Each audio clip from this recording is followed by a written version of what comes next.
संभाजी महाराजांना कैद केलेल्या वाड्याची योगेश कदमांकडून पाहणी करण्यात आली। योगेश कदम सरदेसाईंच्या वंशजांना विसरले असल्याचं सुभाष सरदेसाई यांनी म्हटलं आहे। योगेश कदमांनी सरदेसाईंच्या वारसदारांची चौकशीही न केल्याचा आरोप करण्यात आलेला होता। आम्हाला विश्वासात घेतलं जात नसल्याचा सुभाष सरदेसाई यांचा आरोप पाहिला। नेमक्या काय अडचणी होऊ शकतात? सरकार म्हणते की आम्हाला सगळं घ्यायचं आहे, काय वाटतं तुम्हाला? सरकार घ्यायचा हा जो विषय आहे की नाही, तो मूळ जागा सरकारी नाही आहे। ही मूळ 1100 सालपासून सरदेसाईंच्या ताब्यात आहे। संभाजीराजांच्या घरातल्या कटकटीमुळे थोडे दिवस विश्रांतीसाठी तळ कोकणात हे उतरलेले आहे। तो सरदेसाईंचा वाडा त्यांनी निवडला।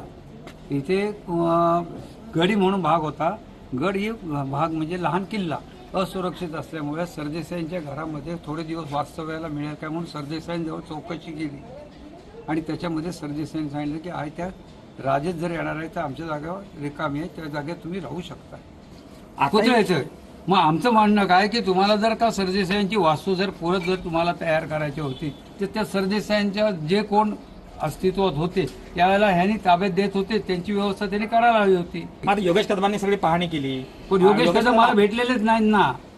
योगेश कदमांनी भेटले, त्यांनी कसबा ग्रामपंचायतमध्ये आपली सभा घेतली, ग्रामस्थांना बोलवले, परंतु सरदेसाईंचं इथे कोण वारस आहे का ह्याची साधी चौकशी योगेश कदम साहेबांनी केलीच नाही।